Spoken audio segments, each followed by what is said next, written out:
No, not necessarily. So mental health is generally talking about uh, mental well-being, so the wellness of your mind. And this also encompasses your emotions and your ability to cope with stresses, in your normal day-to-day life. So that's what mental health or mental well-being is about. But that can also include, uh, uh, you know, uh, diseases or problems, which basically people term crazy. And those are the various kind of mental health problems that people face when they get into a state where they're not able to cope or deal with whatever situation or circumstance that they're in. But generally speaking, mental health is just being well within yourself in terms of mentally, socially, and emotionally, and being able to cope and manage your life and everything else that is happening around you. That's basically in a nutshell, that's what it is. Awesome. Thank you very much. Pastor Saribi, so why is it important for us to look after the state of our minds? Why is mental health important for everyone and especially for us as ministers? So mental health is important because if you are not right, if you are emotionally not at a place where you are stable, you can't really help anybody. If you have so many things going on in your life that causes you not to be balanced as a person, it affects practically everything that you do. So like Dr. Anand said, it's about your emotional well-being, about making sure that you are at a place where you have a good, clear mind. If you don't have a good, clear mind as a minister, then you are not really helping anybody because you don't even believe in what you're saying. You can't comfort anybody. Plus, the work of a minister is very entailing and demanding. So if you are not there, then you really can't help anybody. And what will happen is that you rather get overwhelmed and end up in a place you don't want to be. Thank you very much for that. Dr. Jonathan Lai, so thinking of COVID and talking about COVID, does COVID come with its own special kind of like stresses on us as ministers and everyone else? And if so, what should we be doing? So yeah, definitely COVID has come with a whole host of challenges, part of which is things that affect mental health. I mean, we can look at just the effect of COVID-19 on physical health, right? So, I mean, I'm sure almost everyone knows of somebody who has been affected or someone who has died from the disease. And as a result of COVID-19, people have lost their jobs. Yeah. People have, lost their life savings. Businesses that people have built up, with everything they have fizzled out of the way. And now some places have gone on a second lockdown, which is causing a lot of issues. So, and then as ministers, doing ministry like you used to do, I mean, kind of the way we do ministry has changed, because in some places people cannot even go in person to church. And so people, ministers have to figure out, how do we still reach our members? How do we still help them? And so with all these challenges, then also come financial stresses, right? So sometimes the church cannot pay its mortgage, or the minister, because of the situations affecting the church, offerings are not coming in as they should. So projects that they've signed up for, which they have to keep paying for, monies are not coming in. And then on a personal and a family level, if you cannot provide for your family because of the issues affecting the ability of the church to function the way it normally functions, all these bring up a lot of kind of mental challenges that ministers have to deal with, you know, in their own personal lives and in the lives of their flock. So these are, you know, extremely challenging times, and the question is, what should we do about this, right? I mean, the first thing we should do is we need to pray, you know, for God to give us guidance, you know, about how to navigate these times. And secondly, we need to come up with alternative ways. So if we were totally dependent on people coming in person, now that they cannot come in person, you know, how can we make sure that we are still having services, and how can we make sure, most importantly, that we are still reaching our world?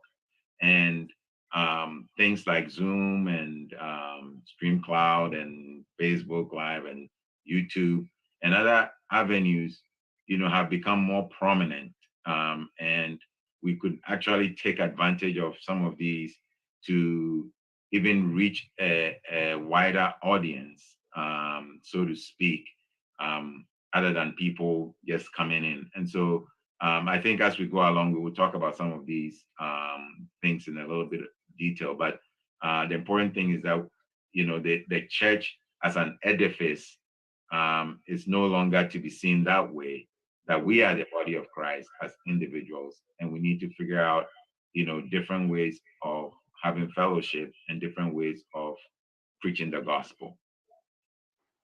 Thank you, Pastor Saribi. So I know you are a pastor, and earlier on this afternoon, I was having a chat with someone, and she just asked, so is your church still paying rent?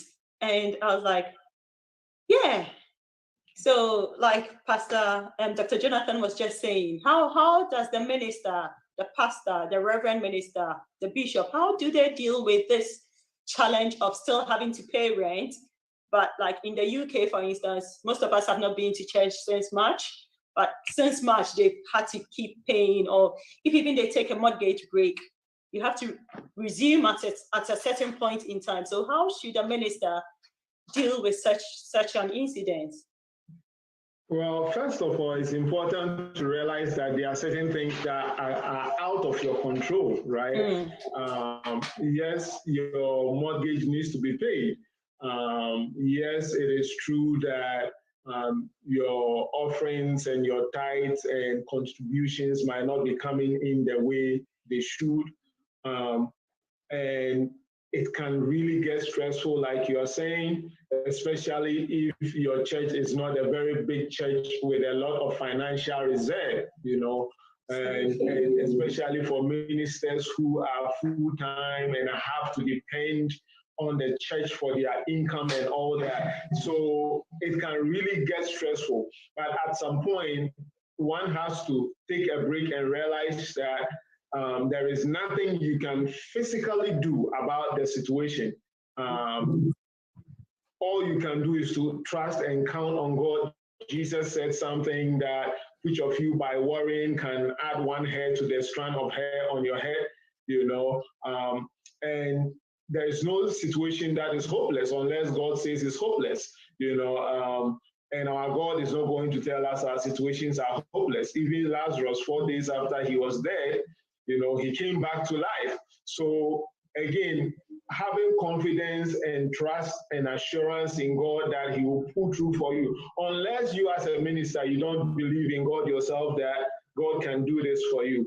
I'm not saying it's not going to be hard, but even in worst case scenarios where your church can't pay the mortgage or whatever it is important to realize that you can go through the banks, try to get deference. And again, if you are a minister with a church that has leadership, having leadership meeting and presenting some of these challenges to leadership might amaze you how some people will come out with all kinds of ideas that you yourself probably haven't thought of. So it's good to get a collective brain thinking along with you to figure out ways to deal with the individual challenges that different churches are going through. Thank you very much for that. Dr. Patience, do you have anything to add to that? Yeah, I agree with everything that Pastor Asari is saying. You know, it's all about finding ways and strategies of managing the situation.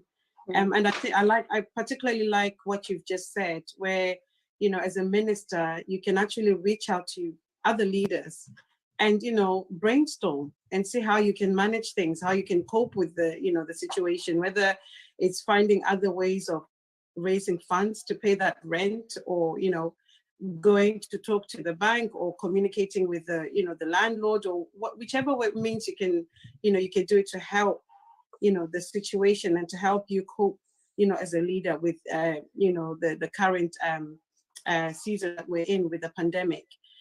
Because what tends to happen is that most leaders, you know, pride can sometimes set in, you know, ego can also set in, you know, like, oh my gosh, you know, what would they think if I go and tell them that I can't manage, you know, we are not able to pay the rent, and, you know, would the members leave, you know, or are they going to think I'm weak, you know, I can't manage. But, you know, especially when we're talking about mental health, these are some of the stresses that a lot of pastors or ministers are dealing with. Financial issues, and financial issues can really, really, really be stressful to the mind, you know, because everything you do needs money. You know, I remember not too long ago listening to one of the Wisdom Conference sessions, where the men of God were talking about how, you know, there were some men of God who were now almost like bullying church members into paying tithe. you know, because money is not coming in, members are not paying any tithe. So some of them were going and waiting at the bus stop and saying, look, by this time you should meet me at this, you know, particular place, so you can, you know, give me your tithe, you know. So, you know, it just goes to show how much stress and, you know, pressure is faced by ministers. And so those realizing that and making sure that you're being assertive in how you cope with it or manage it will actually be very, you know, very, very helpful to your mental health as a church minister or as a church leader. So yes, I agree with everything that Pastor said. Thank you. Now, so far we've just been talking about the minister dealing with the finances of the church. Now, what about the minister dealing with his own personal finances? Because this is around this time, most people have lost their jobs. So if the minister himself has lost his job, or his wife has lost her job, or there's a close family member, a sister has lost your job, how does that impact on their mental health as well? And how should they be supporting if they should? Dr. Jonathan, are you able to answer that, please? Yes. So I think I kind of talked about that a little bit. That the minister himself, you know, is maybe going through financial strain, as well as the members, because, you know, people are losing their jobs, and so they will come to the minister for help. And so the minister has to find a way of helping them through that, whilst at the same time helping himself. Because first of all, even if the minister is a full-time minister, you know, they haven't lost their job. Well, if your members have lost their job, then they won't be able to pay tithe. They won't be able to pay offering. And that's going to affect your income. It's going to affect, as we talked about, the church finances, you know, either rent or mortgage or other debts that the church may have, as well as, you know, the minister himself. So that becomes very stressful, that you have to take care of your own family under difficult circumstances and be able to help others as well. And I think sometimes these are things that we don't think of when we think of ministers, because we see the flamboyant ones and we don't realize how much ministers have to carry, you know, their own burdens, and then also carry the burdens of their church members. So the question is, how do you go about that? In fact, just this morning, I was watching a live service of a church that's in our area here in Arkansas, and they've been doing in-person services, but they limited to a number of people to come in. But the pastor was talking about how generous they've been. Last week he asked for a special offering to help the people who were needy, and he mentioned that they raised $70,000. Wow. That was very impressive. That they were able to raise that amount of money to help people who are needy in the church. So the issue is reaching out to members of the church who can help, and helping each other is the one of the hallmarks of being a Christian. And if we look at the early church, that is what they did. In fact, they said, no one thought of what they had as their own. They shared it in common, and people sold their lands and brought the proceeds. And we know of Ananias and Sapphira and what happened to them in that light. So I think this is the time when, as ministers, we can actually bring our people together to support each other, to help each other, and to make sure that no one kind of goes hungry or naked or thrown out of this, on the streets. So those are some of the things that we could do by mobilizing, our resources and helping each other. Obviously, ministers, can also come together and figure out how to do this. I think there was one of the wisdom conferences where the topic was kind of looking at COVID and how ministry has kind of changed. And one of the suggestions was that, some ministers have, big edifices, and it may be time to even start sharing, edifices instead of people having to be paying rent or rent at different places. Places where they cannot afford, but people who already have a place that's paid for, and other churches could use their sanctuary or part of their building for their services, at different times. And so there are different ways that we, as the body of Christ, if we really see ourselves as one body, we can actually come together and ride this storm. And on the other side of the storm, we will see that we become closer, we become wiser, we become stronger, and we become a better body, so to speak. Yeah. Minister of God, Pastor, Reverend Minister, Bishop, listening to us. I think Dr. Jonathan Lai just shared a great idea with us all. This is actually a good time for you to actually join in with someone and say, look, why don't you have service at 10 o'clock and I'll have my service at 2 p.m. and then someone else could have service in the same edifice at 5 p.m. After all, we are the same body of Christ. Why should we have to keep paying rent to different people when our church members have lost their jobs and there is no money coming in? This is such a great idea. Thank you so much. Thank you so much for that. Pastor Sari B. So what are some of the spectrums of mental health that a minister is prone to? Mental health issues. A minister is a human being. First of all, it's important to understand that the fact that you're a minister doesn't make you superhuman. And I always say this, you are first a man or a woman before you are of God. So you are a man of God, you're a woman of God. That means that every issue a man has to deal with, you will deal with it. Every issue a woman has to deal with, you will deal with it. We sometimes, and again, even picking back to what Dr. Jonathan was saying, sometimes some ministers don't reach out for help because we are super arrogant. Our ego kicks in, you want to feel a certain way and look a certain way, and you think that maybe, asking for help makes you feel weak or whatever it is. And sometimes we do our own selves in. Having said that, it's important to realize that just like a pastor can get a toothache. You know, you are a man of God, but you can get a toothache. Even Jesus, when he fasted, he was hungry. You know, the Son of God was hungry when he fasted. When a pastor fasts, he's hungry. In the same way, every issue that backs your church member, you can pretend it's not there, but the truth is that it's there. You also deal with it.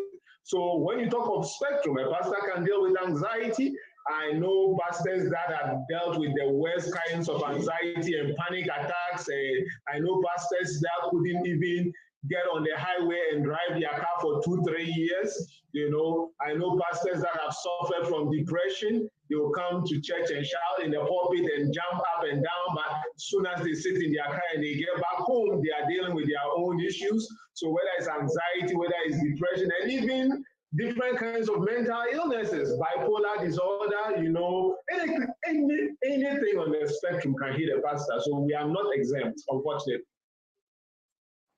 Thank you very much for that. As you are talking about anxiety, I remember the story about a pastor who said every Sunday morning, he used to be so anxious because just the thought of having to stand in front of his congregation and preaching would give him diarrhea. And it was a constant battle. So he knew the hand of God was upon him, but he was so anxious about Sunday preaching. Dr. Patience, how should a minister deal with such a thing? You know God has called you, but just the physical thought of, and it's not because you are not anointed or you've not got the word of God or you are not, but it's just the thought of, oh, you have to stand in front of 50 people and preach. How do you deal with that? So, I mean, if you're suffering from severe anxiety, what you're describing sounds quite severe, because if it's making you physically ill, it means that, you know, it's a problem that obviously that you have to deal with every single Sunday when you're going to church. And not only that, I'm sure that the very thought of him thinking of that happening on a Sunday was even making him even more anxious. So in situations like that, you need to seek professional help. You know, there's absolutely nothing wrong in looking for a medical, you know, practitioner to help you with any mental health, you know, issues that you might be facing.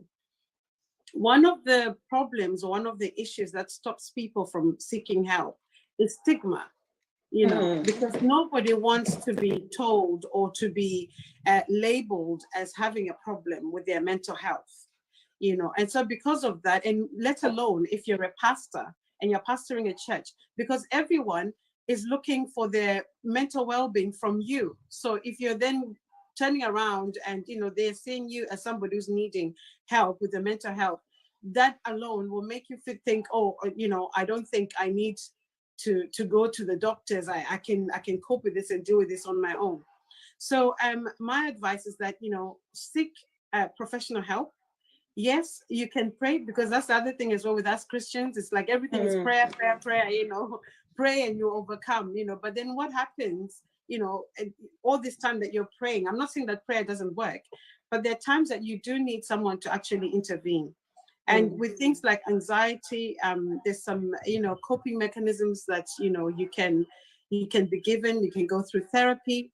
We call it cognitive behavioral therapy, where you're actually taught how to cope with that anxiety and how to deal with that, you know, anxiety, so that it doesn't affect you, or it doesn't actually stop you from doing what you need to do. Because what would happen eventually is that person or that pastor will end up trying to avoid actually preaching that Sunday because of the symptoms and everything that happens. The other thing as well that you can do is that when you go and seek help, is that you can actually be given medication. There's medication that you can be given that can help you to be a bit more calmer, you know, and just cope with the stress, you know, mechanism that is, you know, making you so anxious that you're not able to do what you need to do or face whatever you have to do. The other thing that you can do as well is, you know, go for, you know, to someone that you can talk about, you know, those symptoms with, because you find that a lot of anxieties are derived from fear, some sort of fear that you have. So if you have someone that you can talk to that can actually go through the whole process of what it is that is making you afraid, you find that with some people that can actually help them to manage and understand that fear and be able to overcome that fear. And so it helps the person to deal with that anxiety. The other thing is that I'll also encourage or advise is that it is good to acknowledge the anxiety. You know, a lot of people try and suppress it, you know, and not acknowledge it. So it's like, I'm fine, but you know, you're actually really not fine, you know. So if you acknowledge it, because anything that you don't acknowledge, you can't help or you can't get rid of. So if you acknowledge that you've got this anxiety, then you're able to take the necessary steps to actually overcome and, you know, be able to manage or to get rid of that anxiety. So yeah, so as ministers, it's very important to seek help. You know, seek help. You need like what Pastor Sari said. You know, ministers and men of God and women of God are human beings. You know, we have the same emotions, same feelings. We go through the same health hurdles that everyone else goes through. So if you know that you're going through something and you cannot cope with it, anxiety can be really debilitating. You know, you find that there are people who avoid things because they're anxious. You know, they'll avoid places because they're anxious. And so it can get to the extent that it can actually start hindering you from, you know, living well because of this anxiety that you have. And most of the times you find that once you've gone to get that help, what you're afraid of is actually something really, you know, it's insignificant, it's false, it's something that you've created in your mind. So yeah, that's my advice. Seek help. Thank you. Dr. Lai, do you have anything to add to that, please? Yeah, so sometimes, you know, somebody's anxiety and, you know, I mean, again, I think anxiety is kind of a spectrum as well. You know, and, you know, somebody may just fret about something for just a short period, but I think what we're talking about is that anxiety that paralyzes people. And, you know, Reverend Asari mentioned, you know, knowing somebody who would not drive for like 3 years because of anxiety, you know, that is really pathological, you know, anxiety that prevents you from doing what you're supposed to do. And the example that you gave, you know, sometimes the source of the anxiety may be some trauma that happened in the past, you know, while people were, you know, sometimes when somebody was growing up, and that thing has been bottled up and hidden. And this is where seeking help sometimes helps you to uncover some of the hidden causes of the anxiety and to really deal with it, because sometimes that's just what it is. You know, yes, the Bible talks about do not be anxious about anything, but in everything by prayer and supplication with thanksgiving, let your request be known to God, and the peace of God, which surpasses all understanding, you know, will heal your hearts and mind. So that part is important. However, you know, as Dr. Anand was talking about, we need to also, there are resources available, you know, and especially for those that live in the more developed world, you know, there are resources available, and there is no reason to suffer unnecessarily when there is help available. And, you know, yes, a lot of times men of God are seen as superheroes. And as Pastor Saribi said, yes, we are men before you are of God. So whatever issues that any man, any human being deals with, you can deal with that. And sometimes we see that. In fact, I was reading yesterday about, you know, a pastor who was doing very well. I mean, the church was growing, I mean, much more than he anticipated or expected. And, you know, they didn't have any financial issues. In fact, they were having much more money than the church, you know, could have. And the pastor was having a conversation with his wife and said, you know, it's like things are going so much better than I could ever dream or expect. However, I'm a miserable man. It's like I can't take this anymore. You know, I mean, and we talk about difficulties being associated with anxiety and being associated with kind of mental health issues. But this was a man of God who was actually successful and was doing very well. But, you know, again, when you go in the pulpit and you're preaching, you know, you're pumped up. And then when you come home, you kind of deflate, you know, and you see that in a lot of the entertainment industry. Yeah. And that's how come you tend to see that a lot of celebrities tend to using drugs and other behaviors like that. And sometimes even some ministers get into that because you get these swings, you know, where when you are in the pulpit, you know, you are at a high, and when you are in church, everybody is hailing you, seeing you as, you know, our papa, our father. And yet when you come home and you are deflated, you know, then it's like you see some inadequacy in you. And sometimes for some people, it's very difficult to handle those. And that's what sometimes leads people into, okay, they want to have the same euphoric feeling that they have when they are in the pulpit or when they're on stage. And so then they resort to taking something that will kind of stimulate their mood. And then it leads down the road to destruction sometimes. So yes, it's important to seek help, you know, and sometimes it's about uncovering some past trauma or some past experiences that have led to this, and kind of being able to work through those things to overcome them is important. Yeah. Thank you very much. Now, this just takes me to the next question. So let's say there's a big minister out there, big in the sense that he has 5,000 church members or 10,000, he sees 10,000 people, and he has secretly been battling with depression. Nobody knows about it except his wife. And as usual, the woman has been nudging him, why don't you go and see somebody? He's like, no, I'm not crazy. Because for us, it's like seeing somebody with regards to mental health means that you are actually crazy or you are losing it. And this is an ongoing battle. Pastor Asaribi, what would you say to that minister if you have secretly been battling with depression? Well, first of all, maybe let me ask, what are the signs of depression? What are the symptoms so that people can start asking themselves, oh, could I be depressed? And then secondly, what should they do if they realize that actually all that I'm experiencing are signs and symptoms of depression? What can I do? What should I do about it?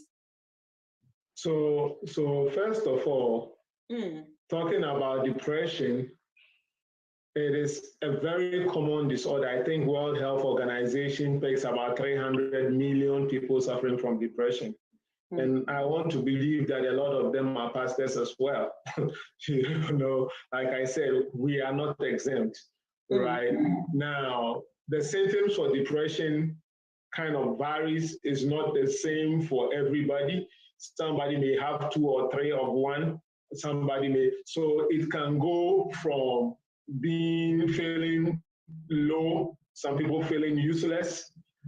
For some people, they may sleep too much. For some people, they may not sleep at all. For some people, they might be binging. Some people might be anorexic. For some, you know, when they are depressed, they withdraw and keep to themselves, even be in a room and not turn on the light. There are some who will just try to be where people are all the time just to prevent themselves from sinking into depression. So again, the symptoms are very, very different for everybody. But then when you realize that you are at a place where you are going through a certain kind of, let me put it this way, emotional roller coaster that doesn't bring stability in you, It produces a lot of uneasiness in you. You are so unsure about yourself. You lack self-confidence, And again, it's important to realize that some are medically induced, right? So for instance, you might be a pastor and you are a woman pastor, a lady pastor, as they normally call them, and you just had a baby and you enter into postpartum depression. That has nothing to do with the devil. It's just some hormones that kicked in that are doing certain things that can be corrected. So again, there are different kinds of depression. Symptoms are different, but what makes you realize that you are depressed is that you don't feel yourself. You don't have your confidence. You don't, nobody may know, but you actually know what's going on with you. And then the second part of your question is when somebody realizes that they are depressed and they don't want to seek help, what do I have to tell them? Well, you are cheating yourself. Okay. If you have a stomach ulcer and you decide that you won't go and see an internalist or whoever will help you with it, you will live with your ulcer, it's your own issue, right? Then you are suffering. The Bible says that we suffer needless pain because we sometimes lack knowledge and all kinds of things. If I have a toothache and then I know that there's a cavity in my tooth and I know that going to the dentist will make it well, but I want to declare that I'm a pastor, I'm declaring that I'm the weak who say I'm strong, I'm healed in Jesus' name. Once I know it's a cavity and going to the dental clinic will help me out, and I don't go, then I am doing my own self in. In the same way, when you are suffering from depression, it's good to see a specialist, whether you will see a psychiatrist, whether you will see a psychotherapist or whatever kind of therapy you want to get. If you see somebody who is a mental health practitioner and they realize that at your level you need medication, they will recommend that go see a psychiatrist. And when you see a psychiatrist and you need medication, they can put you on one that will balance you emotionally. There is nothing shameful about that. I am not ashamed when I take Tylenol or Advil for my headache.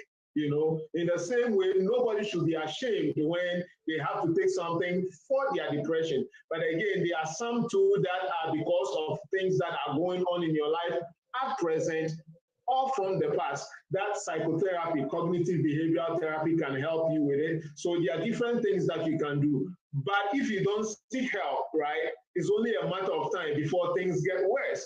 God forbid, let me use this as a bad example. If you have cancer and you don't seek help, you don't get chemo, and you want to believe that the cancer will go away, it will end up killing you, right? In the same way, if you are depressed and you don't get help, over a period of time, that's when people start moving towards feeling suicidal and hopelessness and all the other things that come in. So it's good to get help when you need help. Right.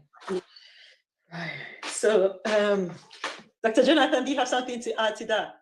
Yeah. So sometimes the feelings of depression and anxiety may be a part of a bigger issue of burnout.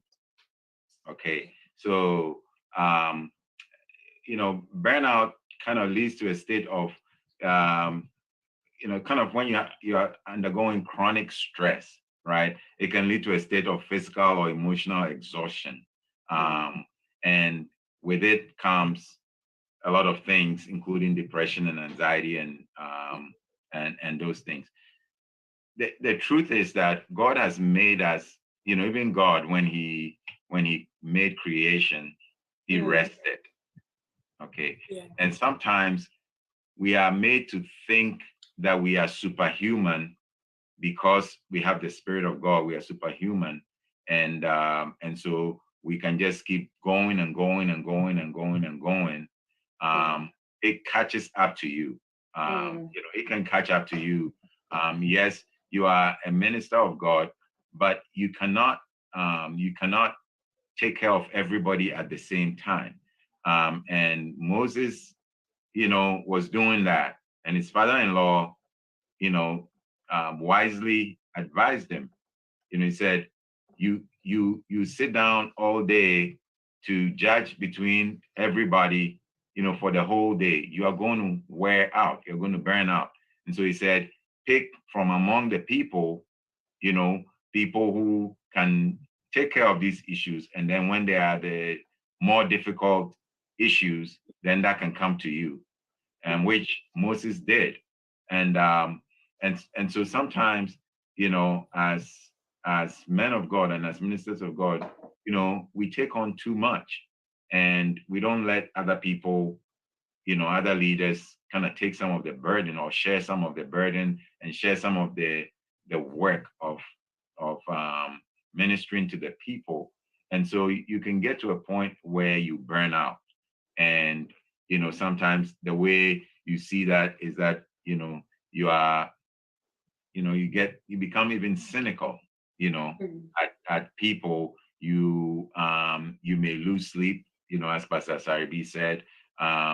You may kind of lose the joy of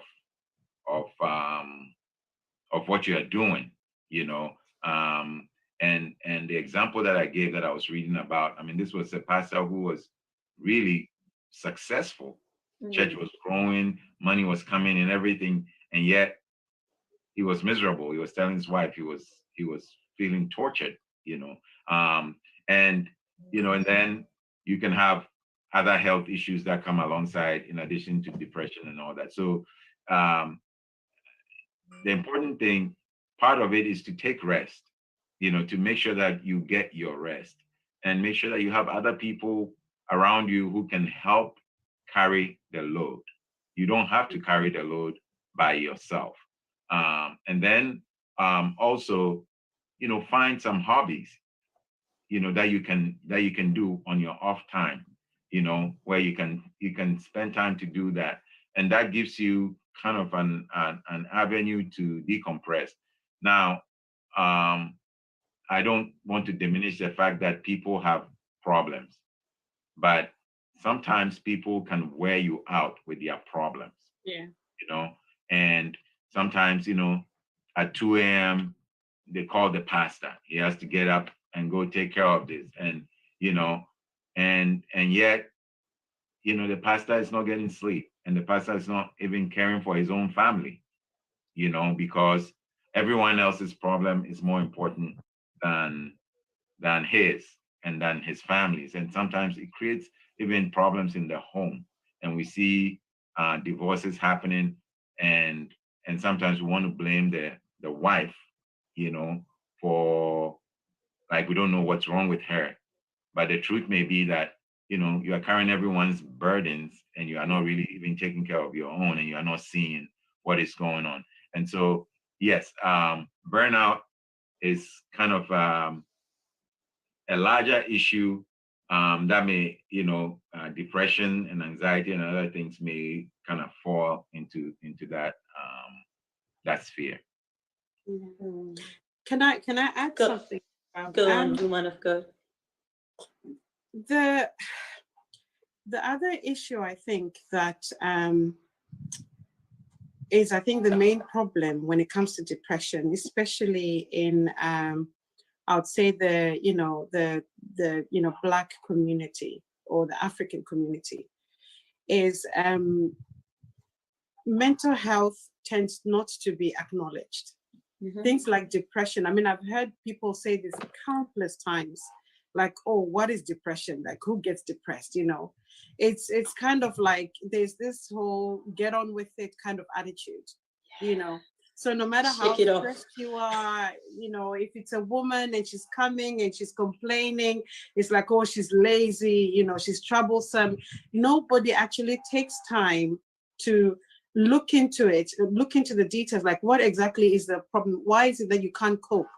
What are the issues? There isn't anyone that is there to actually sit down and listen, because everybody's got their own problems. Everyone wants to deal, they've got issues to deal with.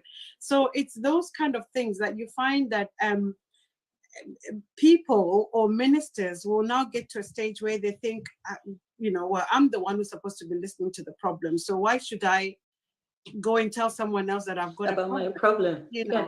And it takes, especially when it comes to men, it takes a lot of courage for him to be able to come and even speak to, like what Dr. Jonathan is saying, to his wife, to say, you know what, actually, I'm not okay. I'm not coping. You know, I'm miserable.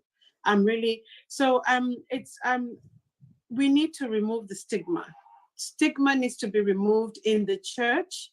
It needs to be removed in our communities. You know, we need to acknowledge, especially right now. I mean, I was reading an article that was predicting that, you know, just us going through this COVID-19 pandemic, a lot of Afro-Caribbean men are predicted to suffer some form of, you know, mental health, you know, as time goes on, that it's going, the risk of it is going to increase, you know, because so much is happening. People are losing their jobs, you know, most of men are breadwinners, you know, the whole thing of being locked in, you know, and not being able to go where you want to go to visit family.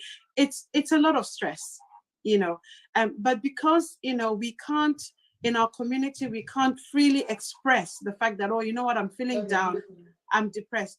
Do you find that people will suffer in silence? And that, you know, brings the risk of, you know, suicide. You know, you find that, you know, people are suicidal, and then, you know, somebody will commit suicide and people will be like, oh, but this person, you know, I saw them last week, they were okay. There are people that we term happy, depressed individuals, or what, there's a term for it. I think, is it a smiling depression, where you have people who look happy on the outside, but are actually very, very depressed and very low on the inside. So when you see them, they look really happy. They look like they're coping, everything is going well. But once they're in their closet, they're very, very depressed. One good example is, I don't know whether you guys know Robert Williams, you know, the actor, you know, he was a comedian, you know, as far as we were all concerned, he was a very happy person, but nobody actually knew that he was actually battling serious depression. He ended up committing suicide. I had a patient who he had, you know, had like a sudden sort of neurological kind of issue, problem happening to him, bit elderly, and he had this, you know, 8 wonderful sons, you know, who were so present, and one of them was his eldest son. He was literally by his dad's bedside every single day. He'd come in, he was this happy, jolly, you know, when he came onto the wards, everybody knew he was there because you'd hear him laughing, you talk to the nurses, the doctors, you know, all sorts of things. His dad was in the hospital for 3 months, and then when we told him that his dad was going to be discharged, he was ecstatic, like literally really happy, brought in chocolates and, you know, thank you cards and everything.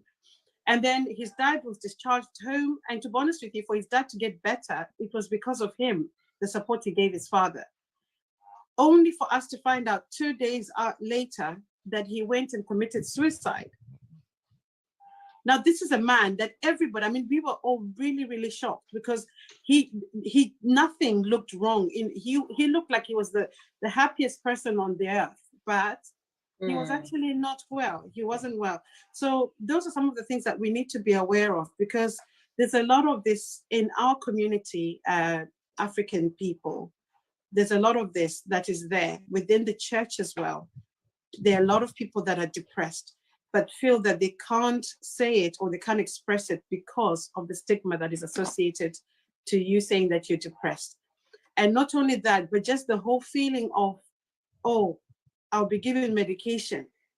And people are going to know that, you know, what if people get to find out that I've been given medication because I'm depressed? Then they'll say that I'm sick, I'm not mentally. Just that thought will stop someone from going to seek help. Yeah. So it's important for us to acknowledge that, you know, it's important to look for help, especially when it comes to depression. It's a medical emergency, especially if somebody is suicidal. You know, we put them on suicidal watch. You know, that person is, you know, we basically section them, you know, like keep them on a 24-hour, you know, watch or lockdown if we have to. So that is how serious and how important it is for you to seek help, and also for us, you know, who are in the church, to not, you know, stigmatize those people that are seeking help, and especially one thing I would advise somebody who's depressed is that look for a confidant, somebody that you can talk to, that you trust, and that they'll be able to give you help. Get somebody that you are accountable to, somebody that can check in on you, like, are you okay? Is everything okay? Do you need help? Because if you don't do that and you keep yourself in a shell, what you're doing is you're only basically preparing yourself, for doom. That's what I wanted to add. Thank you. Thank you very much for that. So I wanted to just add something by kind of stating some statistics. Okay, there's this group Lifeway, and they do research by asking, sending surveys to pastors and to church members. And so I think it's important to look at some of the statistics to see. And this may not necessarily apply in every situation, but at least this is important. So this shows that 23% of pastors acknowledge that they have personally struggled with a mental illness. Okay, 49% of pastors say that they rarely or never speak to their congregation about mental illness. 27% of churches have a plan to assist families affected by mental illness.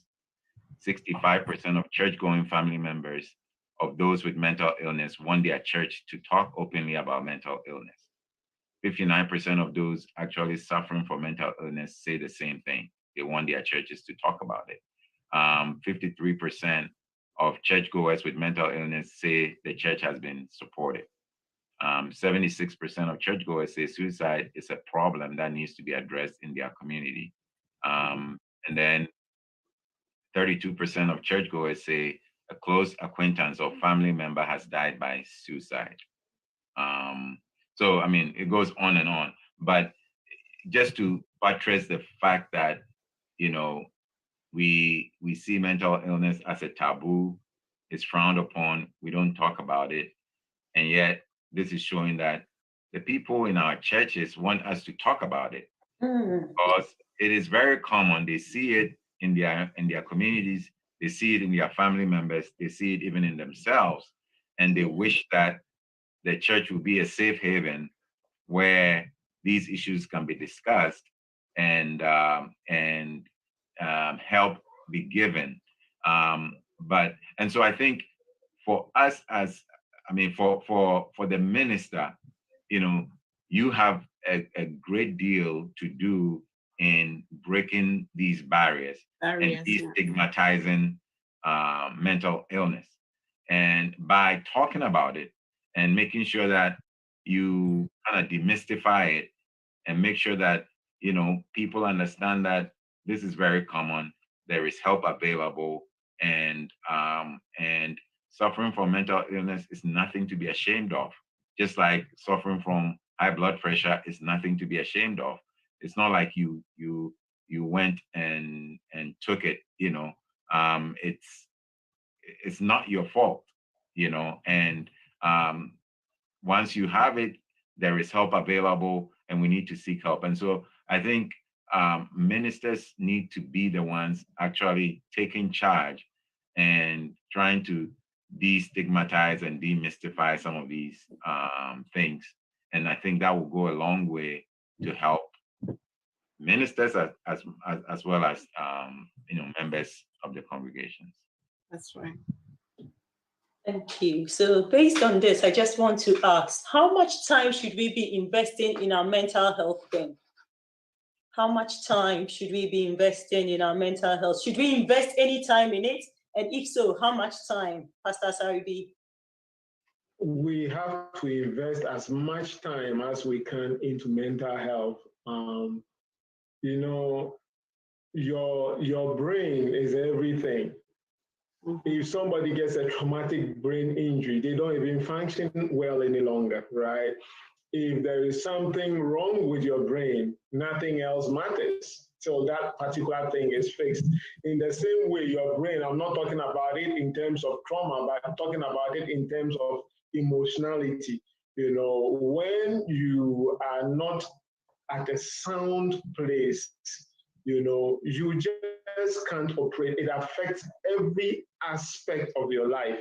You know, it will affect your marriage, it will affect your career, it will, I mean, there are people who got fired from their jobs because they were burnt out. I remember a couple of years ago, I had somebody who went out of character and went off on her boss and lost her job the same day. And then she came to me and said, you know, the devil has this, that. And after she finished, we had a discussion. And then when, at the end of the day, she realized that the devil had nothing to do with it. You know, she was just burnt out. She didn't look for a way of dealing with it. And her boss made one more request. You know, she felt that it should have gone to somebody else, or her boss was being unreasonable, and because she was already burnt out, she went off on her boss, lost her job, and was calling the devil out. I said the devil has nothing to do with it, you know, and it goes on and on in people's marriages, in people's financial life, whatever aspect you can think of, right? So it's important for us to pay attention to our mental health, and that means that it's important for us to know ourselves, right? Acknowledge what is going on with ourselves. Even the Bible tells us in the book of Romans that we shouldn't think of ourselves more highly than we ought to. You know, so let's be realistic. Let's be true to ourselves. If you realize that something is going on with you that, you know, is overwhelming you, you need to take a moment. You need to pause. You need to figure out. Dr. Jonathan says something about rest, you know. Sometimes even as a pastor, you need to take a break away from preaching. Let others preach. You are not the only one who knows the word of God. Trust you me. You know, God forbid, if you die today, the church won't die. It will continue. Yeah. A new pastor will come up, you know. So sometimes we have to ask for help. Sometimes we need to take a seat back. There are people who never even take a vacation. Dr. Jonathan says something, get a game, you know, play a game. And some of these things, like Dr. Annan was saying, you know, we grow into it. I remember when I first moved to the US from Africa, you know, I wasn't the pastor then, but I used to attend a certain church. It was a white church. And then Sunday evening after service, my good friend and I decided to go watch a movie. I've forgotten what movie it was. But then I got to the theater and I saw the pastor of the church in queue. And I looked at him, I'm like, the pastor is coming to watch a movie? You know, what's wrong with him? In my African mentality, I didn't see how or why a pastor who is supposed to be so spiritual and whatever, what is he coming to watch a movie for? Instead of him to be praying. Again, we need to be realistic. We need to take care of ourselves. We need to understand that we are human. You need to take care of your children. You need to take care of your wife. You need to take care of your family. You need to deal with your personal health issues. You need to exercise. You need to. So all that aspects of mental health is not just depression or anxiety, but anything that makes sure that you are at the level where you can perform. I consider something that is important to your emotional well-being. All right, thank you. Right. Woman of God, I want to come to you now. You know, as women, you have multiples as children. You are a working woman. You pastor a church. And as women, we tend to have so much on our plates, not because the men don't, but we have to do this constant battle of prioritizing and getting things done. What would be your advice, or what would you say to women who are struggling with everyday life, struggling with childcare? They just can't, it's just too much for them. What would you say to them? I would say, be honest with yourself. You know, be honest with yourself. And especially for women who are out here in the diaspora, you know, where childcare is difficult, you know, it's between you and your husband. If your husband is not supportive, then you're doomed. You know, it's just you who has to manage, you know, and juggle things. So be honest with yourself. If you're struggling and you're not able to cope, tell someone, talk to somebody about it. Sometimes, take time out, have time for you, time to recalibrate, time to actually refuel, like have times. For me personally, what I find that I do that's very helpful is every now and again, I go away with my friends or my sisters, just maybe for a night or two somewhere, and it's just me and the girls. We do things that have got absolutely nothing to do with the family. By the time I come back, I'm feeling much better. I feel more energized, more invigorated to face the next day.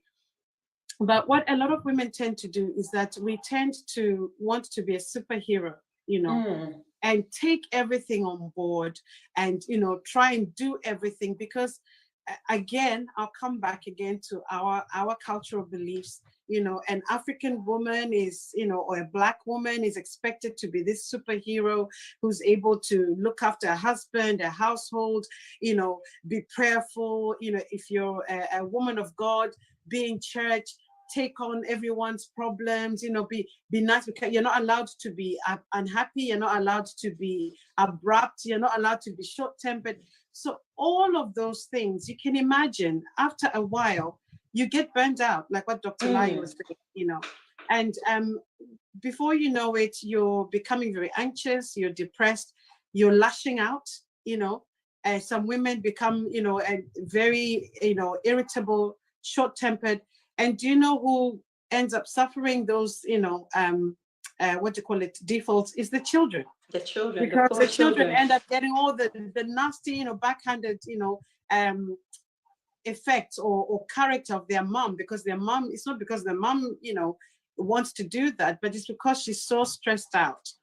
So as women, I would encourage every woman that, be honest, be open, talk to someone about it. If your husband or your partner is not hearing you, go and talk to another woman, and somebody else. I keep on saying that we all need, men and women, you should have an accountable partner, and when I'm saying an accountable partner, is just somebody that you trust, that you can go and, be open with, and you can actually confide in. Sometimes just talking about things is very therapeutic. Just talking about it, and somebody just listening and just telling them that, you know what, I don't really need I'm not looking for a solution. I don't need any resolution. I just want you to hear me. And you just vent, and by the time you leave there, you feel much better and you're able to go on, with life. So, it's very important to look after your mental health, because if you don't look after your mental health, everything else in your life suffers. You find that, like people like myself in my profession, you start making silly mistakes, and before you know it, you're being taken to, the General Medical Council because you just couldn't, you were stressed out. And already if you have a stressed out job, you need to make sure that you're prioritizing your mental health. For women, have, how can I say it? It's important to have something that doesn't revolve around your husband. Women, we tend to be very clingy with our husbands. If you're in a good relationship and you trust one another, like your husband is supportive, have something that is away from your spouse, something of your own. Have your own hobby, look for something to do that makes you happy, that relaxes you, that makes you, feel good about yourself. If it's, whether it's, going to learn about something, taking up a course, watching, sometimes, have an afternoon. I think I was talking to you, woman of God, I think the other day, and you're like, I've decided that I'm going to have me time. That's very important.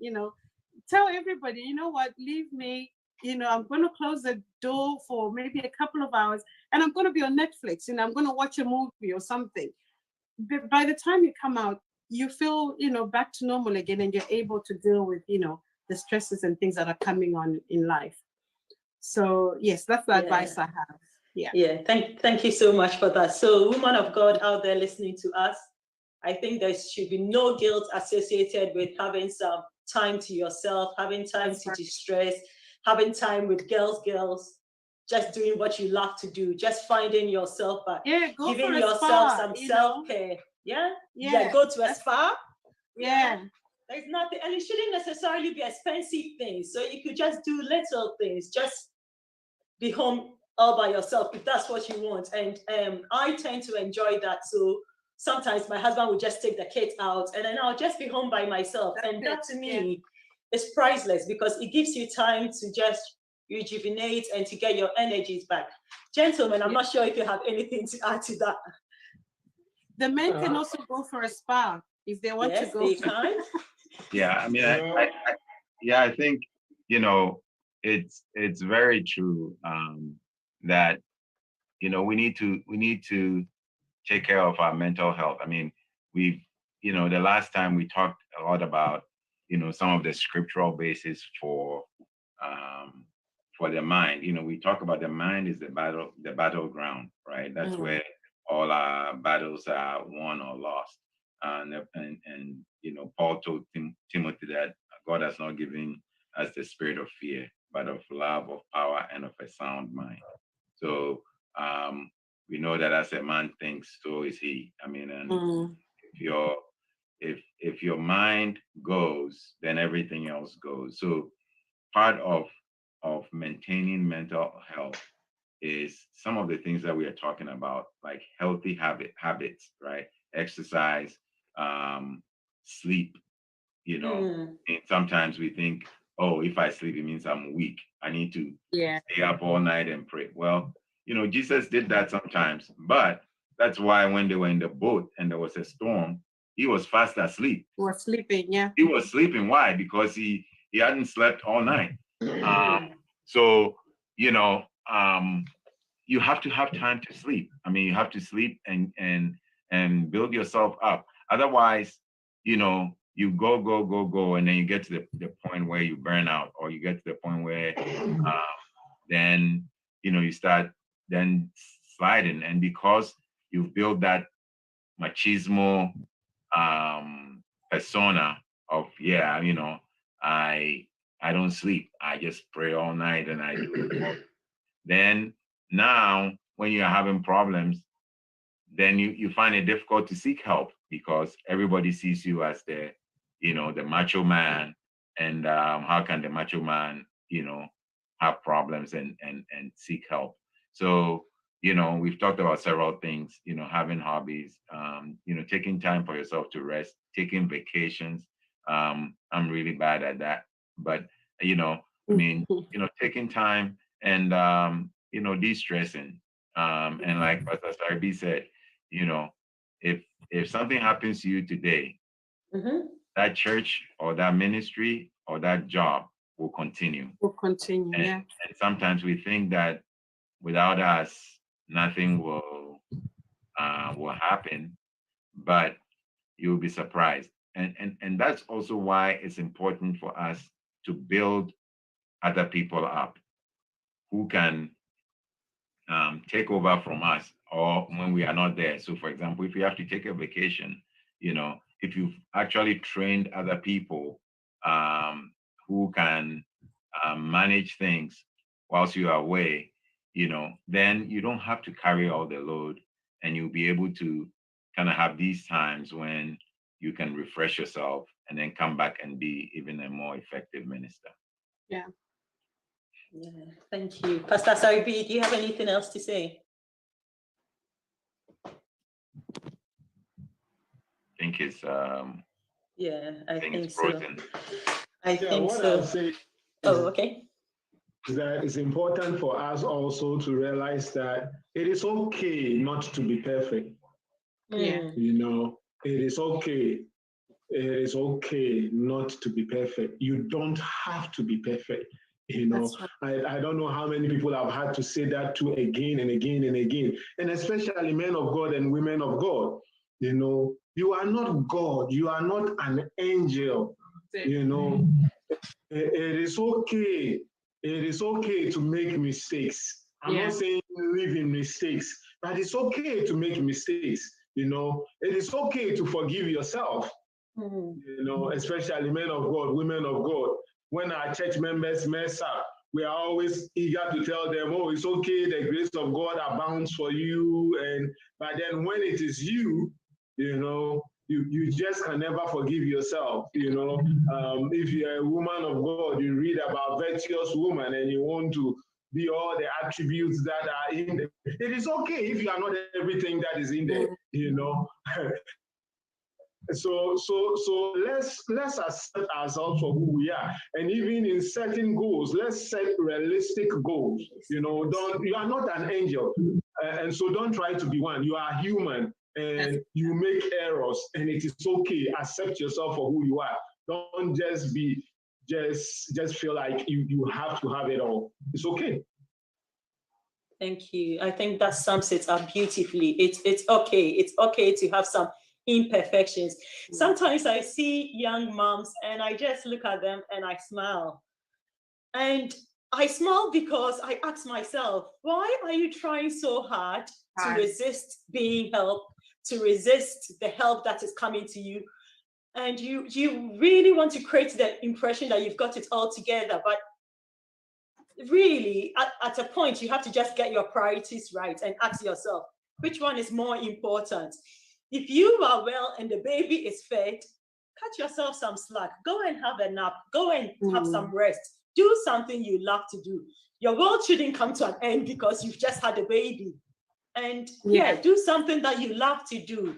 Learn to de-stress. And these are all little things that you can do to make sure that you're taking care of your mental health. And it's okay to be not okay. It's okay to be not okay. Yeah, it's okay to be not okay. You know, nobody should feel bad about it. Don't feel stigmatized about it. Don't feel, guilty about it either. Yeah.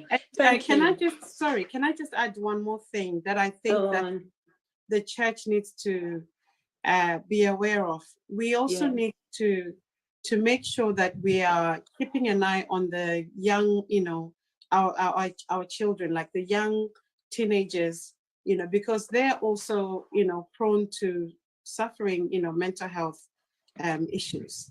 And I think that's something that maybe that is also overlooked in the church. Ministers, that's something that we need to make a priority, looking after our, teenagers, and young adults' mental health. It's very important, because they tend to get depressed, they tend to get anxious because they're trying to live up to, a standard that is expected of them within the church. So it's important for us to give them an open platform where they're able to express themselves, so that if they're struggling with their mental health, they know that they've got someone or somewhere where they can go and talk about it and they can receive help. That's very important. Thank you. Thank you. Thank you. So just moving on, should a minister be trained in handling and dealing with counseling? So sometimes you have people coming to you and you realize that, oh, actually, this seems to be slightly above you. Should a minister receive any form of training before they go out there themselves to counsel and to give advice to people? Pastor Saribi. Yes, a minister should have some level of training. Again, being that I'm a minister and I'm also a counselor, a licensed counselor, I have realized that, and one of the things I do is Christian counseling. In fact, a lot of the folks I have coming seeking into my private practice are Christians, and there have been people I've spoken to and they're like, wow, how come my pastor never told me this? How come my pastor didn't know this? And it's simply because your pastor has absolutely no training and has no, if a minister has no idea of certain basic human behaviors and even physical illnesses, we tend to assign everything to the devil. Everything becomes about let's cast it out. So somebody's having a seizure, somebody's baby has a high temperature and they are having a convulsion, and then we are calling the name of Jesus. And so as a minister, you have to have a certain level of general knowledge, and especially when it comes to mental health. Why am I saying that? Because a lot of folks that are suffering from mental health challenges tend to spiritualize a lot of things. You know, somebody's having hallucinations and they think it's the devil speaking to them, you know, or they think that it's God speaking to them. So it is very important for a minister to at least have a certain baseline knowledge. At the same time, it's important for a minister to understand that there are certain things that you probably are not equipped to handle. You know, even when you go to see your doctor and you go and see your general PCP practitioner, right? There are some things that you say, okay, this I think you need to go see an eye specialist. This I think you need to go and see an internalist. This I think you need. So even in medicine, they direct you to somebody who is a specialist in a certain area. As a pastor, yes, you are maybe a general practitioner, let me put it that way, because for most people who don't have access to counselors or don't have insurance to see counselors or can't pay for counselors, they may come to you as a pastor with their issues. There are certain issues that you listen to and you know you can't handle. You know, somebody brings an issue of domestic abuse that is over what you are capable of handling, or a family brings an issue that is incest to you, and then you are saying, oh, this is the devil, let's pray about it, forget about it, don't talk about, you know, and then it creates, or somebody brings a rape case to you and you don't know how to handle it. So it is important that, yes, you get some amount of knowledge in counseling, but again, it's also important to realize that issues that you are not equipped to handle, know some good Christian counselors in your area that you can refer out to them to actually deal with it. That's right. Yeah. I have someone saying here on Facebook that the minister can always signpost people to the right facility. And sometimes, actually, it can do people a lot of disservice if you give them unprofessional counsel. That's trying right. to do everything by yourself. So, yeah. Are there any facilities out there to train ministers in, Pastor Asari-B, with regards to dealing with mental health issues? Yes and no. Yes, for, you know, why I say yes and no is because it's based on how somebody became a minister.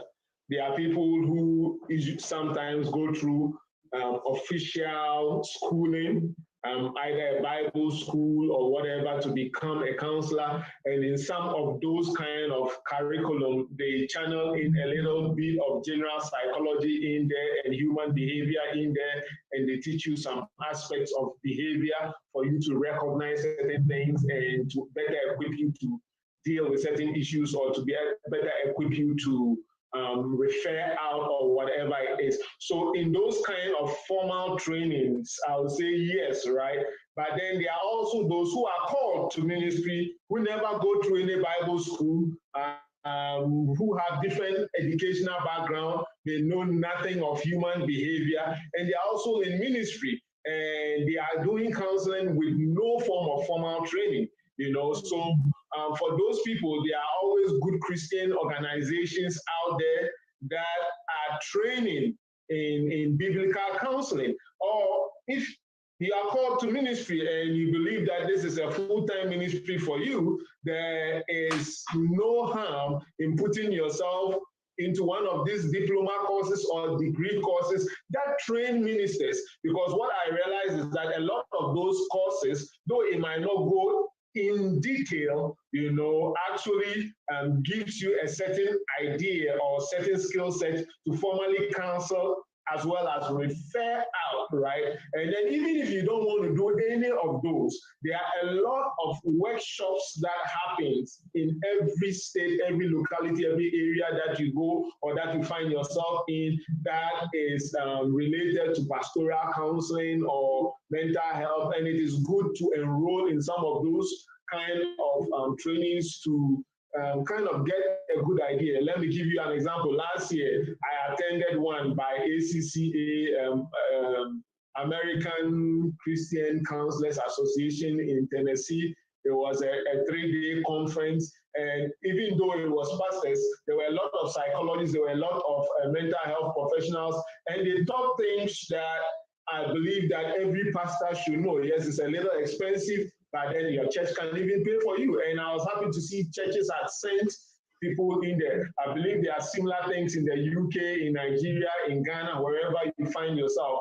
So what I'm saying is that even if you don't receive formal training, there are still courses that are being offered. There are still conferences that are being organized. Find yourself in some of those and kind of get a little more knowledge. Thank you. Dr. Layi, do you want to say anything more to that? Yeah, I mean, I concur with what Pastor Sarbi was saying, that, you know, in every field of endeavor, you know, we need to strive to be the best that we can be, right? So even if you were called to ministry and you didn't have any formal training, you still need to better yourself, because that's what you are calling your profession now. I mean, the Bible talks about, you know, our calling and our profession, right? It becomes your profession. Then you need to as Paul told Timothy, study to show yourself approved. Well, you need to make yourself better. I mean, you need to be the best that you can be, so that you can be the best counselor, you can be the best pastor, you can be the best preacher, whatever it is. Just seek to make yourself better. And I think, as he said, there are several courses, and now that there is online, you know, you can take courses even if you are in Africa and there's none in your country. You know, there are online courses that you can take to better yourself, because there are things that if you are aware of, it makes you a more effective minister. And as he was saying, there are certain things that, you know, there are even legal ramifications that you need to know about, and sometimes not taking the not referring it to the legal place can put you in legal jeopardy yourself. You know, so kind of having an idea of some of these things is important in making you a more effective counselor, but also for you to know when you need to refer somebody and when you need to even report certain things to the authorities. Otherwise, you will be in legal jeopardy yourself. Thank you. Dr. Anand, do you have anything to add, woman of God? No, I agree with everything that's been said. That's fine. That's fine. Yeah. Thank you. I was just quickly brought to my attention about workplace wellness. So as ministers, we work with other people. Some of us have PAs and we have people. How can we create wellness in our workplace? So not just about the minister now, but all the people, the associate minister, all the people who works around you. How can we create workplace wellness, Dr. Layi? So I think that as we're talking about, you know, once the senior pastor or the senior minister or the bishop gets to understand the importance of wellness for themselves, then they need to understand that the people that they work with also need to be well, because, you know, sometimes there are some, unfortunately, some senior men of God who use their people, I mean, it's like they're like slaves. You know, and they don't have any life of their own. Even though they may have their own families, they have no life, you know, they spend no time for their families. They are at the beck and call of the senior minister, even at 2 a.m., 3 a.m., you know, and that is not healthy. And so I think as we understand the fact that as the ministers themselves need to have wellness, so do the people who work for them and the people who work with them. And we need to create that environment. And just about a week ago, a friend of mine who is a bishop was having his birthday, and his former senior pastor, you know, kind of came and was talking about how this current bishop now was very hardworking, you know, and always wanted to, you know, finish something before going home. And sometimes he would tell him, you need to go home and take care of your family. Yeah. You can continue with this tomorrow or another time, you know. And it's not always that it's the senior minister who's pushing the person, but sometimes understanding that wellness is important, and then you being the leader, you know, being able to recognize some of the things and actually setting the tone to say that, hey, you're working too much, you need to take some time off. And by doing that, you know, you gain a certain level of respect. It's like you're not, you know, you are not just working for you, but you are looking out for our good as well. Yeah. And so I think it's important that as we were talking about the fact that, you know, the minister needs to train other people to be able to carry the load, that we need to also make sure that they are not carrying excess load to the point where they also then become victims of the mental health issues that we are talking about. Yeah. Thank you. You want to say anything, Monica? Yes. I think also creating an environment where people can work as teams, you know, doing kind of like team building activities can also be very good for mental health or mental wellness. Creating an open, you know, platform, you know, amongst the team or the leaders or the workers, where, you know, people feel comfortable enough to express themselves without being judged, without being looked down upon, or without being, you know, deemed as, you know, weak. You know, I think that's very important. And just like what Dr. Jonathan said, you know, the minister, you know, if you take the lead as the leader to create these kind of environments, it will be very helpful, because anyone that comes and joins into the team, they'll be able, especially if it's a relaxed environment where, you know, people have, so it's not just work. You also have some social activities where you meet and they get to know you and you get to know them. It's also very good. It creates a very good and harmonious, you know, kind of work environment. Yeah, people feel supported. Yeah, so team building is very, very important. And I think this is something that happens in, I would say, circular sort of organizations. It's something that can also be implemented within the church. Absolutely, absolutely. Can we quickly just round off by going back to COVID, because I have a question from someone on Facebook. So they would like to know, what are some of the effects of COVID-19 on mental health with regards to OCD? So Dr. Lai, since you smiled, would you like to deal with that? So OCD refers to obsessive compulsive disorder. So this is a disorder where people kind of they are kind of obsessive about things. So sometimes it may be about getting maybe the house clean, and it's like they'll go back and clean like 10 times. You know, you touch anything, they have to clean it. It's dirty, you know.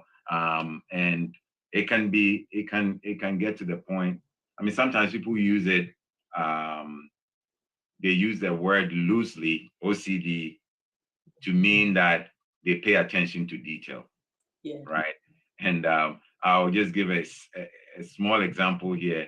My secretary at work, when we were interviewing people for the job, you know, one of the things that she kept saying was that she's OCD, you know, and even I was interviewing her in someone else's office, and she was pointing at how things were not arranged, you know, nice. It's like I would just kind of arrange everything. And so because of that, I mean, otherwise she had all the characteristics that we were looking for. And so after she had interviewed with everyone else, everyone liked her. And I was like, that OCD thing, if you've dealt with somebody with OCD, you would not want, it. you know. And so then people who had worked with her in another department where she was then came up and said, no, we don't think that's the issue. I mean, she just pays attention to detail. And so we had to tell her that she should stop using that term because it almost cost her that job, you know, Yeah. because she kept saying, but so, I mean, people being OCD, so I think the question is referring to the loose term being OCD in the sense that we are talking about hand sanitizing, you know, washing your hands, making sure you're wearing masks and stuff. And so some people have become, you know, very cautious about, you know, making sure that, you know, they don't come in contact with the infection, you know. So it sounds to me like that's what you're asking about. But when you talk about obsessive compulsive disorder by itself, maybe Pastor Saribi can talk more about it. I mean, that can be very crippling in terms of, you know, what people can do and what people cannot do. And sometimes some people cannot function because, you know, they have to constantly be obsessive about whatever it is that they are obsessive about. If it's cleaning, you know, and they can clean. And then as soon as even you touch the you know, you come and stand there, they have to clean again. You have to clean it again. But in terms of being OCD in the loose term, I mean, I think we need to have a certain level of that, making sure that, you know, we are you know, washing our hands, you know, sanitizing when we need to, you know, wearing our mask when we are coming in contact with people. That in itself is not obsessive compulsive disorder. Yeah, but I think having said that, with COVID-19, for those that do suffer from OCD, it has made it worse. You know, even for those that have probably had mild OCD that they can control, you probably find that, you know, your symptoms may become worse because OCD is, you know, it's very closely linked to anxiety. You know, it is anxiety. So the more anxious you are, the more obsessive you become. So it becomes a severe OCD, like if you're talking in medical terms, is the people tend to be ritualistic about things. So you can't do anything else until you've done what you have to do for you to feel good about yourself. And you find that people will keep going back and going, like, so for example, the hand sanitizing, it's not just like one squirt and it's over. Somebody will probably have to do it like 10 times before they can move on to the next thing. So yes, it is, I find that statistically with COVID-19, yes, people that suffer from OCD, especially those that are germophobes, you know, that are scared of germs, it has made symptoms worse. And if you're one of those people and you feel that you're probably becoming so obsessive to the extent that it's becoming debilitating, like you can't do your normal day-to-day activities, then you need to seek help. Or maybe if you're able to control it, but now you're not able to control it anymore, then you need to seek help. Because definitely with the current, you know, circumstances, even some of us that are not OCD are becoming OCD, you know? Loosely.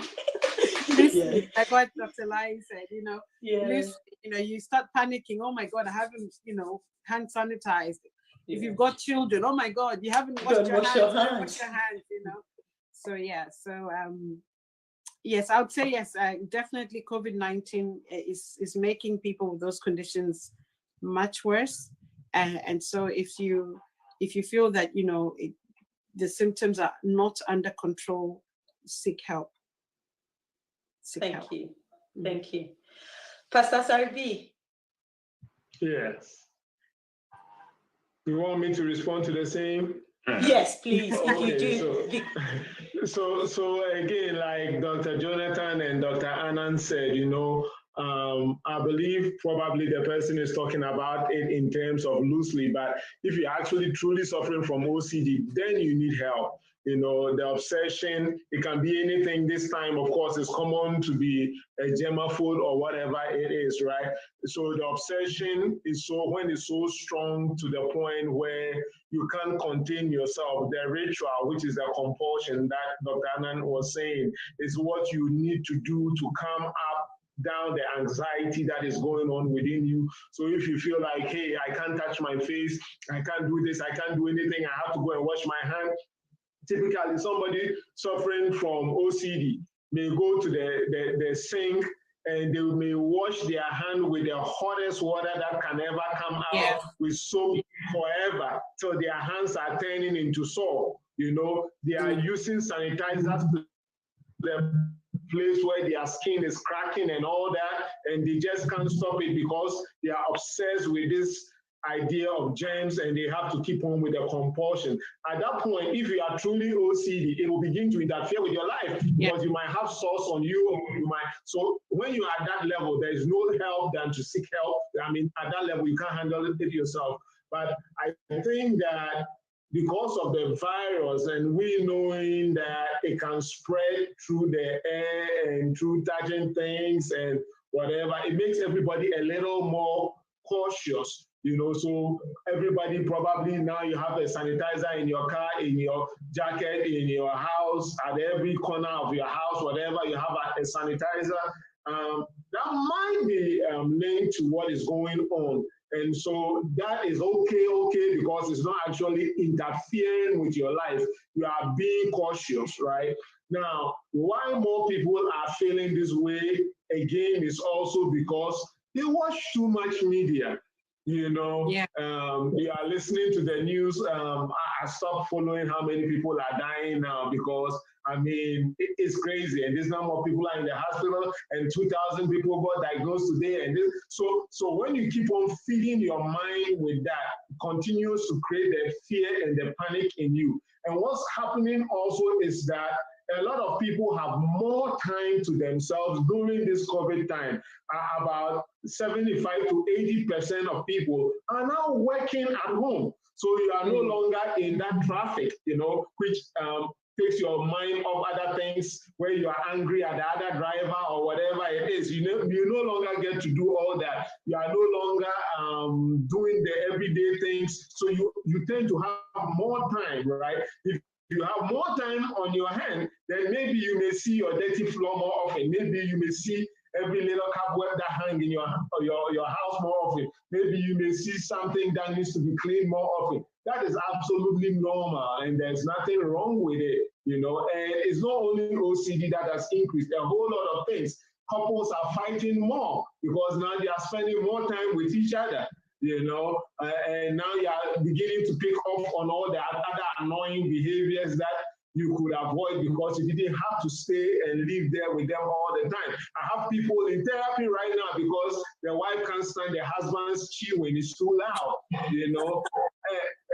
You might think it's silly, but because people have so much time, so they have enough time and energy to pick on every little detail that doesn't matter and run all the way with it. So that's what COVID has done to us. But the good side is that you also get to spend more time with your family. So if you look at it in a positive way, it has its benefits. Amazing. Awesome. Thank you very much. Now, I'll just give you 2 minutes to round everything up, Pastor Asare-B. So maybe there was something you had in mind, but I didn't ask you any question to talk about it. Could you just tell us that now in 2 minutes, please? So I think that what I would say is that it's important for us to realize that mental illness is real. Mental illness is not demonic. You know, otherwise we can say that every disease, every sickness, cancer is demonic, toothache is demonic, ear, whatever is demonic. Mental illness is not demonic. There is nothing to be ashamed about it. Suffering from any kind of mental illness doesn't make you less of a person. It is okay to seek help, you know, and there is nothing wrong with seeing a psychiatrist either. You know, there is nothing wrong with taking medication.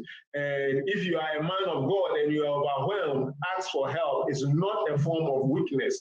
You know, even Jesus in the Garden of Gethsemane, he said that, look, I am so depressed, my soul is so depressed unto death. He asked the disciples to help him pray. Imagine Jesus asking somebody to help him pray. So there are times and there are days where we all need a helping hand from somebody. And if that is the case, just be at liberty to do that. Take care of yourself, eat well, exercise, have a hobby, have a game, and live life to the fullest. And it's okay to make a mistake.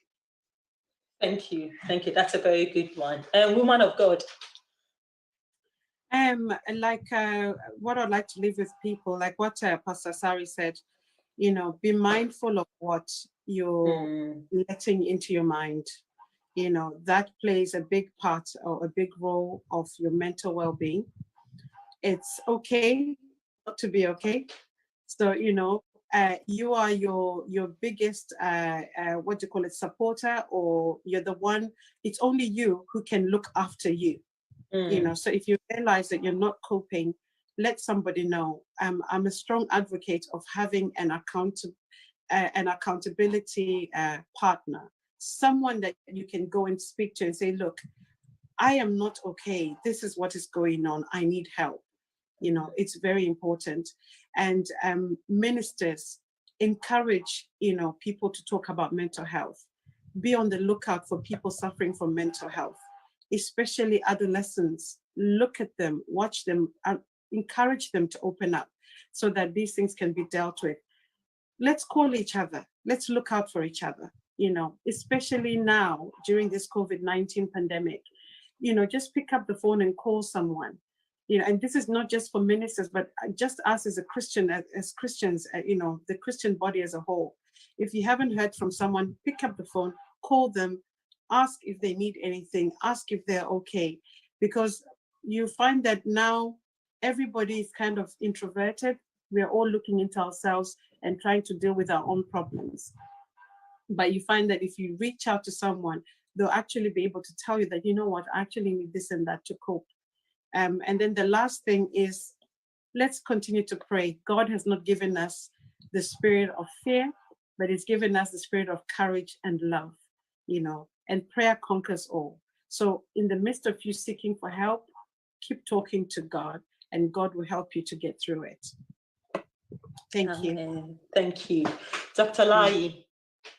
Yes, you know, I won't say too much, but I think, you know, it's been well summed up by Dr. Annan and Reverend Asari, that, you know, mental health is very important. And if your mental health goes, so does everything else. And, you know, again, it's nothing to be ashamed of if you are struggling, if you are dealing with stresses and you are having difficulty coping. You know, we are all human beings and we will deal with these things. When Elijah, you know, after he had killed the 450 prophets of Baal, you know, he felt, and Jezebel had threatened his life. He felt depressed, and he wanted to die, you know, and said, I'm the only one. Sometimes when you feel like you are the only one, that may be a sign that you may be depressed, where you think that you are the only one and there's no one else. God told Elijah that you know, I've had 7,000, sorry about this light thing. I have 7,000 prophets who have not bowed to Baal.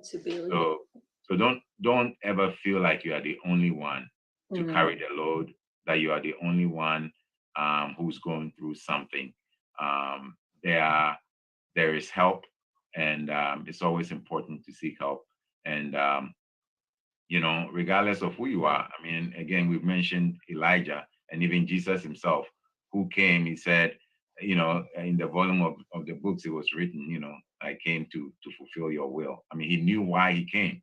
He talked about it all the time. He talked about the fact that he would go to the cross, right? But then when it was time and he was in the garden, he said, Father, take this away from me. So even Jesus, you know, was in anguish so much that the Bible says that even he was sweating blood, you know, right? John the Baptist, he was the one that came and proclaimed that, behold, the Son of God who takes away the sin of the world. He said, I'm not even worthy to untie his shoe. And he didn't even want to baptize him.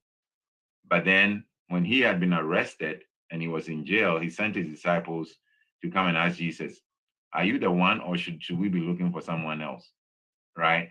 So there are times when you may be in situations where it looks like your whole worldview is being challenged. You know, what you stood for, what you have lived on is being challenged. But at the end of the day, there is help. But most importantly, one of the things that we've talked about today is that as ministers, we need to talk about mental health with our people and work to destigmatize it so that people can seek help when they need help. And then also the ministers themselves, you can seek help when help is needed. Awesome. Thank you very much. So based on all these, I'm just going to give a quick summary from our last session and today's session as well. So first of all, if you are trying to look after your mental health and your mental well-being, you should do something you enjoy. So if it means listening to music, catching up with friends, doing things outside your normal routine, do something that you enjoy. If it means buying a plant and caring for the plant, so that you actually look forward to trimming and pruning and watering the plants, it gives you something else to do and to enjoy. Again, you should try and take plenty of physical exercise, and that could just be strolling or doing something more vigorous. Eat well as well, have a good night's sleep. And with regards to what we could do to help other people look after their mental well-being, just like the woman of God said, sometimes just being a listening ear. Just be a listening ear, just listen. And the truth is that sometimes people come to you and they know you don't have any solution, but they just need somebody to talk to. So just give them the chance for them to vent and just to talk about everything that makes them unhappy. And that alone is good enough. And like we've picked up from all our panelists, don't be inward looking. Don't think like you are the only one with this problem and you are the only one that things are not going well with. Everybody has a problem. So learn to reach out to other people despite your limitations and whatever is going on around you. Now, thank you very much once again, viewers, for joining us. On this note, we come to the end of today's session. But next week, we will be looking at the topic, servant leadership, and we have Bishop